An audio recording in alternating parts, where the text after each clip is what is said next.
Nous allons voir les équations différentielles linéaires du premier ordre à coefficient constant et ce second membre.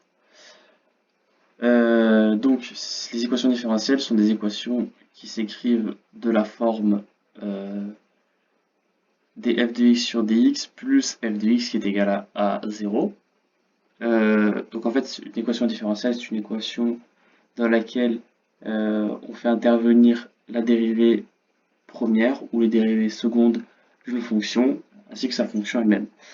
Donc ici, on peut voir qu'on a un df de x sur dx. Donc en dessous là, ici là, dans la parenthèse, on peut voir que ça représente la dérivée de f de x. En fait, c'est comme si on écrivait f' de x, c'est exactement la même chose.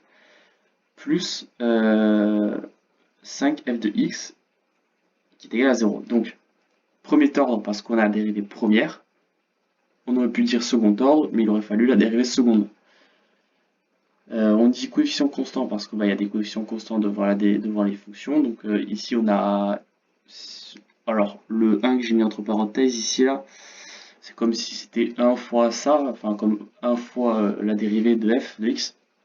On peut ne pas l'écrire, hein, c'est juste pour vous montrer qu'il y a un coefficient devant quand même. Plus 5f de x, donc le 5 qui représente le coefficient constant de f de x, donc c'est une constante. Voilà. Donc on a bien une équation différentielle du premier ordre à coefficient constant et il faut vérifier la troisième condition, c'est sans second membre et en effet c'est sans second membre parce que c'est égal à 0 en fait. Ici si on avait si c'était différent de 0, si c'était différent de 0, on aurait dit avec second membre. Et donc, voilà. Euh, dans cette vidéo, on va s'occuper que des équations différentielles sans second membre. Et après, on verra avec second membre des équations différentielles du second ordre. Et voilà. Bon, donc on va s'occuper de cette équation. Alors, on va effacer ça pour éviter de s'embrouiller. Hop, hop, voilà. Et on va passer à la résolution. Hop.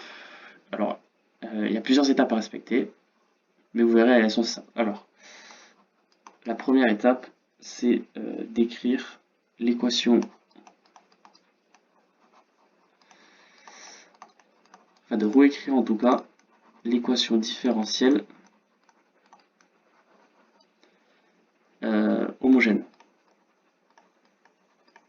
Alors, qu'est-ce qu'on entend par homogène? C'est-à-dire qu'il faut que le second membre soit égal à 0.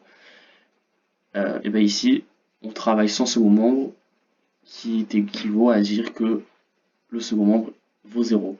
Donc, réécrire l'équation homogène, ça revient tout simplement à réécrire ce qu'on a déjà. En fait, cette étape sert pour résoudre des équations différentielles lorsqu'on a un second membre.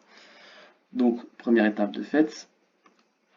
La deuxième étape, c'est d'écrire l'équation caractéristique.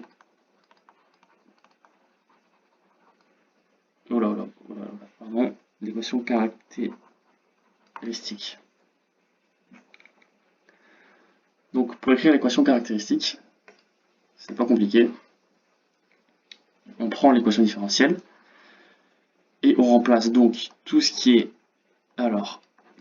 dérivées première, seconde, tout ce qui concerne les dérivées de la fonction, on les remplace par des r. Et tout ce qui est les fonctions, on remplace par 1. Dans notre cas, on prend l'équation et on la réécrit en remplaçant de ce qu'on vient d'écrire. Donc, on a df de x sur... j'ai écrit dt, c'est sur dx. Ok, c'est sur dx, oui. Alors, donc, on prend df de x sur dx, donc la dérivée première df de x, on dit qu'on remplace par r, et bien on écrit r. Ici, on a le plus, on écrit plus. Ensuite, on a f de x. Ici, on a dit que c'est remplacé par 1, donc r plus 1 et est égal à 0. Or, nous, on a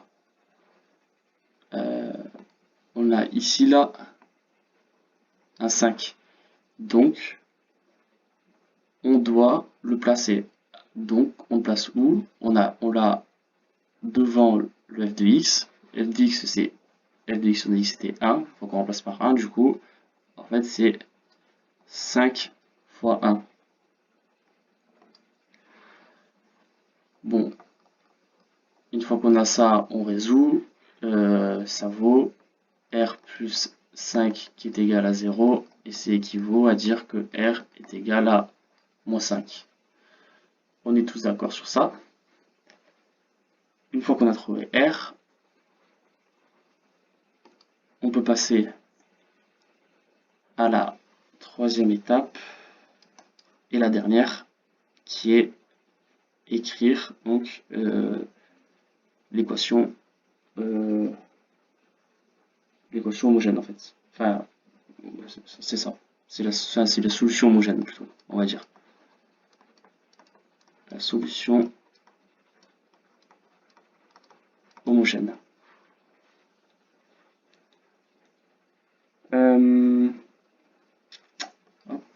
Alors, pour écrire la solution homogène, donc c'est nous on travaille avec f de x, et donc ça sera toujours tout le temps et toujours la même chose. La solution homogène, elle s'écrit toujours pareil, et elle est de la forme d'une constante. Ici, je l'appelle k, ça aurait pu être très bien k, c, a, ce que vous voulez, c'est une constante exponentielle. Alors, c'est k fois exponentielle moins, et ici, on a r qui vaut moins 5, c'est pas moins d'ailleurs, c'est exponentielle r, et on travaille avec, ici on travaille avec un x, donc c'est x. Donc, je répète, c'est toujours la même chose, on travaille sur f de x, donc la solution est f de x égale une constante fois exponentielle r qu'on a trouvé dans la deuxième étape, fois x qui est la variable qu'on utilise dans une fonction. Et donc, eh bien, ici, c'est f. Alors, j'ai oublié, vu qu'on travaille dans la solution homogène, on est censé rajouter un petit h ici. Hop, voilà. F pour le f petit h qui pour dire que c'est la solution homogène. F h de x qui est égal à, eh bien on prend k exponentielle. R, on l'a trouvé, c'est moins 5, donc moins 5, et la variable x. Voilà. Et donc, ici, on a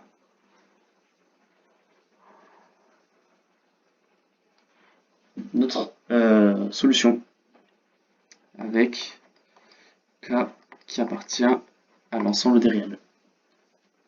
Et donc, k, c'est une constante qu'on peut trouver grâce aux conditions initiales.